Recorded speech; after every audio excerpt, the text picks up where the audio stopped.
Shalom Bapak Ibu Saudara yang dikasihi oleh Tuhan kita Yesus Kristus. Berjumpa kembali di dalam podcast Mutiara hari ini. Sahabat bertumbuh dalam saat teduh yang seperti biasa membawa keresahan dan persoalan di dalam hidup.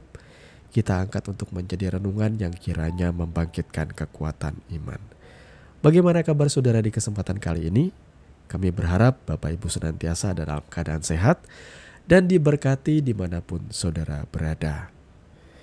Podcast Mutiara hari ini di kesempatan kali ini memasuki episode yang ke-258 dan tidak kebetulan tepat di hari ini kita menyambut tahun yang baru, yakni tahun 2024. Adakah saudara sudah mempersiapkan resolusi saudara untuk tahun ini?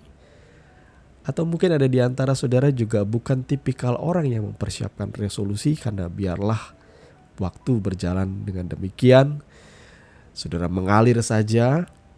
Tetapi ada baiknya, hari ini kita akan menyimak satu renungan yang akan mengangkat judul Resolusi Rohani di tahun 2024. Nah, firman Tuhan terambil dari 1 Timotius 6 ayat 10 sampai dengan ayat yang ke-11. Demikian firman Tuhan. Karena akar segala kejahatan ialah cinta uang. Sebab oleh memburu uanglah beberapa orang telah menyimpang dari iman dan menyiksa dirinya dengan berbagai-bagai duka. Tetapi engkau, hai manusia Allah, jauhilah semuanya itu. Kejarlah keadilan, ibadah, kesetiaan, kasih, kesabaran, dan kelembutan. Amin. Mari kita berdoa. Bapa, di dalam nama Tuhan Yesus, kami baru saja membaca kebenaran firman-Mu. Sebelum kami bersama-sama merenungkannya, Bapa, kami mohon hikmat dan pengertiannya daripada Engkau, Tuhan. Mengurapi hati dan pikiran kami, sehingga kami boleh memahami apa yang menjadi maksud-Mu di dalam setiap kehidupan kami. Di dalam dan demi nama Tuhan Yesus kami berdoa. Amin. Bapak Ibu Saudara yang dikasihi oleh Tuhan kita Yesus Kristus, seperti yang sudah saya sampaikan di awal podcast ini ya, kita memasuki tahun yang baru. Tahun 2024. Saya percaya banyak di antara saudara mungkin sudah mempersiapkan diri untuk memasuki tahun ini. Ada di antara saudara yang mempersiapkan diri, ada juga yang acuh tak acuh seperti itu.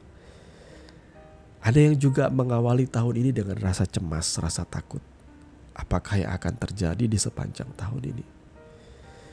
Saya pribadi pun tidak terlepas dari kelemahan-kelemahan seorang anak manusia ya. Kadangkala saya memulai tahun yang baru itu dengan rasa khawatir. Saudara ya, secara pribadi saya adalah seorang wirausahawan.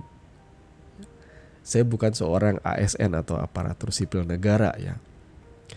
Jadi saya harus bekerja setiap tahun dengan tidak mengurangi semangat, dengan tidak mengurangi ketekunan, untuk bisa bertahan hidup ya. Lebih-lebih kita bisa mengembangkan usaha kita dengan baik, saudara ya. Adakah saudara memulai tahun ini dengan rasa khawatir, dengan rasa cemas, dengan rasa takut, atau hal-hal negatif lainnya? Mari kita mau belajar mempercayakan kehidupan kita hanya ke dalam tangan Tuhan yang penuh kuasa yang memelihara hidup kita. Coba kita renungkan sejenak. Tahun-tahun yang sudah kita lewati, adakah Tuhan meninggalkan kita? Adakah tahun yang sudah kita lewati juga kita mengalami kesulitan yang tidak bisa kita selesaikan? Ternyata sesukar-sukar apapun kita memikirkan, yang orang bilang zaman sekarang itu sebagai kebiasaan kita overthinking ya, terlalu mengkhawatirkan segala sesuatu yang berlebihan, sampai-sampai membuat kita tuh tidak merasakan damai sejahtera. Tapi kenyataannya tahun-tahun yang bisa dibilang masa-masa kritis, bahkan di masa-masa pandemi pun bisa kita lalui, saudara ya. Tapi ya wajar ya, namanya juga kita manusia. Kita pasti akan memiliki rasa khawatir. Tahun 2024 apa sih yang akan terjadi? Kenapa saya bilang tadi di awal judul renungan ini adalah resolusi rohani di tahun 2024. Ya. Resolusi itu apa sih ya? Saya pribadi juga bukan orang yang punya resolusi setiap tahunnya. Itu jujur aja ya. Saya termasuk orang yang jalani aja lah kehidupan itu apa adanya. Yang penting kita bekerja dengan tekun, kita membenahi hidup kita menjadi orang yang lebih baik. Katakanlah saya sebagai seorang suami belajar pengen menjadi suami yang jauh lebih sabar, jauh lebih mengasihi istri seperti itu. Kemudian saya juga mengembangkan usaha saya jauh lebih sungguh. Hal-hal seperti itu bisa dibilang sebagai resolusi ya. Artinya rencana-rencana yang kita buat jadi semacam panduan bagi kita lah di sepanjang tahun 2024. Ada yang resolusinya begitu detail ya. Bahwa aku pengen lebih mengasihi. Bahwa aku pengen lebih lagi belajar untuk sabar. Ada yang resolusinya aku ingin ikut suatu kursus. Aku ingin belajar sesuatu ini itu dan sebagainya. Silakan kalau semuanya itu mengarahkan kepada saudara atau memandu kehidupan saudara menjadi lebih baik ya silakan ya. Nah, tetapi kali ini kita akan belajar resolusi apa yang kita butuhkan di sepanjang tahun 2024 ya. Nas pembacaan tadi sudah mencerminkan atau menyiratkan ya. Di dalam dunia komputer katakanlah, di dalam dunia perfilman kita tentu tahu istilah resolusi ya untuk sebuah layar. Ada yang namanya HD 720p ya. Kemudian Full HD 1080p. Kemudian juga ada 2K. Dan yang paling diidam-idamkan oleh banyak ya konten kreator, kemudian juga gaming ya. Para gamer itu mereka biasanya pengen sekali mencicipi bermain game di level 4K. Ya, nggak usah muluk-muluk sampai 8K atau 8K ya. 4K aja ya. Jadi tema hari ini itu 4K, saudara ya. Ada resolusi 4K bagi kita. Seperti nas firman Tuhan di sini mengajarkan kita di dalam 1 Timotius 6 ayat 10 ya. Hari-hari ini banyak orang cinta akan uang. Dan diperingatkan kepada setiap kita, sebab oleh memburu uanglah beberapa orang telah menyimpang dari iman dan menyiksa dirinya dengan berbagai-bagai duka.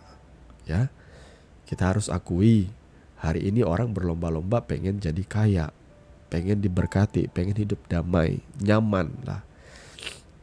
Orang berlomba-lomba karena orang punya platform yang namanya sosial media untuk memamerkan kesuksesannya. Jadi kalau kita lihat orang itu ya, mereka tuh effort bekerja sekedar untuk dipamerkan di sosial media. Tapi apakah mereka bahagia? Belum tentu. Banyak orang berpikir kebahagiaan itu bisa kita tunjukkan di sosial media. Ada begitu banyak kebahagiaan di sosial media itu yang fake, yang palsu, saudara ya. Itu sebuah bentuk usaha dari kita untuk mendapatkan pengakuan dari orang lain. Atau pengakuan dari manusia-manusia yang lain. Bahwa kita orang yang berhasil, orang yang sukses. Dalam upaya kita untuk mengejar semua itu, ternyata ada begitu banyak luka-luka yang kita alami. Justru kita menyiksa diri kita. Saudara ya, mari saudaraku, belajarlah bahwa kita sebagai orang percaya. Bukan berarti saya mengatakan bahwa kita ya nggak boleh tekun atau nggak boleh rajin ya. Justru kita harus tetap bersemangat, bekerja dengan penuh rasa takut dan cinta akan Tuhan. Kita dedikasikan pelayanan kita lewat pekerjaan kita, seperti kita melayani Tuhan. Itu memang harus, saudara ya. Tetapi jangan sampai saudara sampai workaholic, sampai lupa waktu. Banyak orang bekerja begitu giat, begitu gigih, tetapi dia melupakan makanan rohani bagi jiwanya. Sehingga ia mencapai kesuksesan, tetapi kehidupan rohaninya mengalami kemunduran, kemerosotan. Akibatnya rasa cintanya akan Tuhan, rasa takutnya akan Tuhan mulai semakin tipis. Kebenaran firman Tuhan yang dulunya menjadi panduan dalam hidupnya, itu sudah digantikan oleh ego-ego untuk menjadi orang kaya, orang berhasil di dunia ini.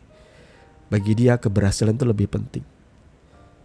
Masa bodoh menjadi orang takut akan Tuhan. Kalau engkau hidupmu seperti itu aja. Aku lebih baik hidup sukses, tapi aku bisa tunjukkan aku lebih sukses daripada orang yang katanya mengikuti Tuhan. Nah, saudaraku, Mari jangan seperti itu.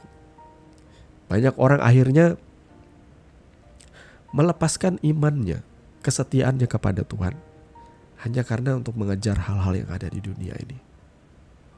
Ya, nas firman Tuhan ini memperingatkan kepada kita di tahun 2024 sama seperti tahun-tahun sebelumnya, banyak orang akan menyiksa dirinya untuk mengejar yang namanya kesuksesan oleh karena mereka dimotivasi cinta akan uang.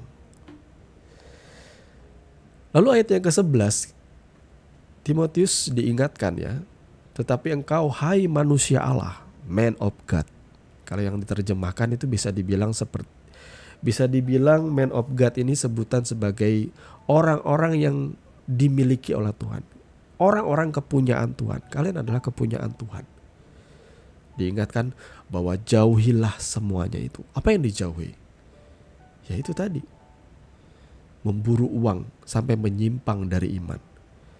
Saudara bekerja, kalau kemudian pekerjaan itu tidak membawa saudara semakin cinta akan Tuhan, maka saudara harus belajar untuk menekan rem. Bukan berarti berhenti bekerja ya. Tetapi ingat atau kembalilah kepada prioritasmu yang utama. Aku sudah sampai pada titik ini itu karena apa? Renungkanlah saudaraku. Bagaimana Tuhan membimbing kehidupanmu dari dulu engkau bukan siapa-siapa. Engkau kemudian diberkati, engkau ditempatkan di sebuah tempat dan dijadikan berhasil oleh Tuhan. Ingatlah bahwa itu semua adalah campur tangan Tuhan. Jangan kesemuanya itu membuat engkau melupakan Tuhan. Ini juga pernah disampaikan oleh Tuhan di dalam perjanjian lama ya. Ketika bangsa Israel masuk ke tanah perjanjian. Ada nas firman Tuhan yang mengingatkan kepada mereka. Supaya mereka jangan melupakan Tuhan Allah mereka ketika mereka sudah mendiami tempat yang tidak mereka bangun. Rumah yang tidak mereka bangun. Tanah yang mereka tidak kerjakan. Yang limpah dengan susu madu, ketika mereka makan mereka kenyang, janganlah mereka melupakan Tuhan Allah. Saudara, ketika engkau sudah mencapai titik kesuksesan, jangan engkau melupakan Tuhan Allah. Jangan engkau lantas berpikir bahwa semuanya itu semata oleh kerja kerasmu saja. Ingatlah Tuhan yang menempatkan kau di sana. Janganlah engkau lupa untuk mengucap syukur dan berterima kasih kepadanya. Lebih-lebih janganlah engkau sampai meninggalkan kesetiaanmu. Oleh sebab itu kita diingatkan resolusi 4K tadi apa sih? Ayat 6, pasal 6 ayat yang ke-11 berkata, tetapi engkau hai manusia Allah atau manusia kepunyaan Allah, jauhilah semuanya itu. Jadi 4K yang pertama, kejarlah keadilan. K yang pertama ya, keadilan di sini. Saudara harus mengejar keadilan dalam hidup saudara. Keadilan itu adalah sikap hati yang lurus saudara ya. Adil itu kan artinya pas. Keadilan Allah itu setiap kesalahan itu ya pasti akan hukum. Itulah keadilan Tuhan. Kalau saudara bekerja dengan gigih, dengan giat, keadilan Tuhan itu apa sih? Maka saudara akan menerima berkat dari hasil kerja kerasmu. Ya. Kalau saudara menipu orang lain, maka keadilan Tuhan ada nggak dalam hidup saudara? Maka jawabannya tidak ada. Tuhan itu adil. Kejarlah keadilan. Jangan semena-mena dengan orang lain. Jangan saudara memperlakukan orang lain, khususnya bawahanmu atau rekan sekerjamu dengan curang. Itu namanya saudara tidak adil. Curang itu lawan dari kata keadilan. Mencurangi. Sedapat apapun saudara mencurangi, atau saudara dicurangi, tidak jadi masalah. Yang penting saudara tidak mencurangi orang atau berbuat tidak adil pada orang lain. Kejarlah keadilan. Ya, saudara ya. Kemudian di situ di sela-selanya diselipkan ibadah. Nah, jangan lupakan ibadah. Ya. Banyak anak-anak Tuhan sudah diberkati, kemudian mulai meninggalkan kesetiaannya beribadah. Beribadah itu ya ke gereja sih ya. Tetapi bagi saya beribadah itu ketika engkau mengasihi Tuhan, kau mengalami cinta mula-mula dulu. Apakah ibadahmu? Ialah ketekunanmu membaca merenungkan kitab suci. Ya. Untuk membangun kehidupanmu di atas dasar yang teguh yakni firman Tuhan. Itu adalah ibadahmu. Ya, jangan meninggalkan itu. Di tahun 2024, selain kau mengajar keadilan, engkau juga jangan pernah meninggalkan ibadah. Yang ketiga, kesetiaan. Nah, kesetiaan saudara ya. Kita harus akui ya, hari-hari ini zaman semakin bertambah-tambah. Umur bumi ini bertambah saudara ya. Kita masuk di masa atau era yang modern, di mana ada begitu banyak kebebasan berpendapat, bahkan di luar negeri kebebasan di dalam berpendapat itu sampai pada titik mereka melampaui apa yang menjadi hukum dan perintah Tuhan. Nah, saudaraku, apakah saudara akan tetap setia dengan hal-hal yang bersifat ya konservatif? Apakah saudara tetap berpegang kepada kebenaran firman Tuhan? Di dalam menjalani kehidupan ini, apakah saudara tetap setia mempergunakan standar-standar ilahi yang bersumber dari kebenaran firman Tuhan? Karena kalau engkau gagal melakukan kesemuanya itu, maka engkau akan mengalami kegagalan pula di dalam kehidupan ini. Saudara, peganglah nilai-nilai kebenaran firman Tuhan dengan setia dalam hidupmu. Tahun-tahun kehidupanmu mengiring Tuhan mungkin sudah lewat. Tetapi belajarlah kita memegang kesetiaan kita kepada Tuhan. Ya. K yang berikut adalah kasih. Biarlah kasih kita tidak menjadi dingin, terutama kita mengasihi Tuhan. Karena dari Tuhanlah kita bisa mengasihi atau dimampukan untuk mengasihi sesama kita, bahkan musuh kita.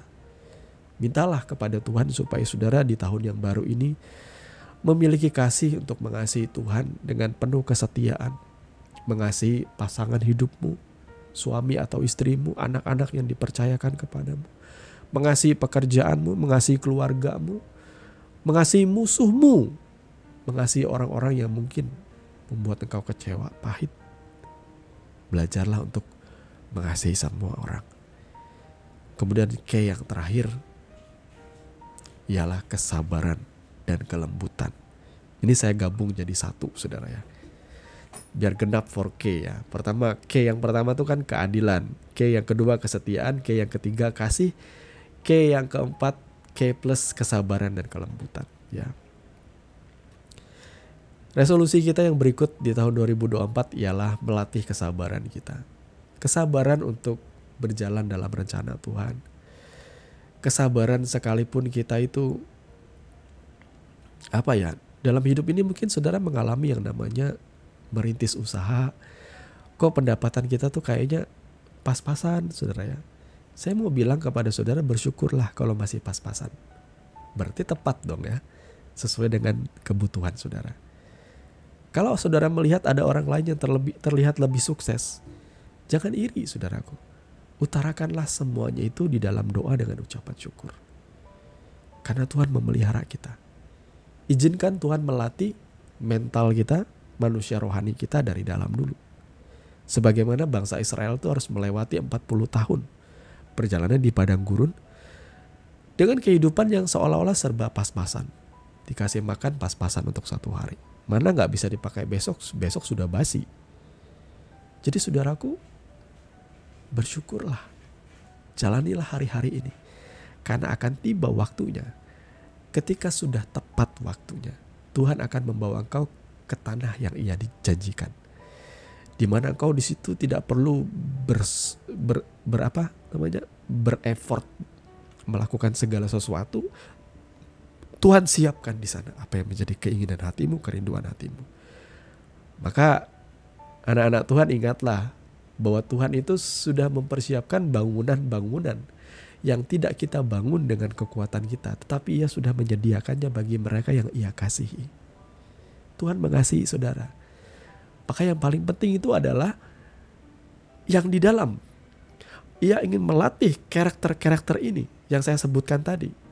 Sementara di ayat yang ke-10 tadi, orang-orang di dunia ini fokus mengejar semua itu. Semua kekayaan, semua berkat di dunia ini. Sementara Tuhan yang Ia kehendaki ialah saudara mengejar ini. Keadilan, ibadah, kesetiaan, kasih, kesabaran, dan kelembutan. Semuanya itu bicara soal karakter yang ada di dalam. Mari saudara kejarlah itu.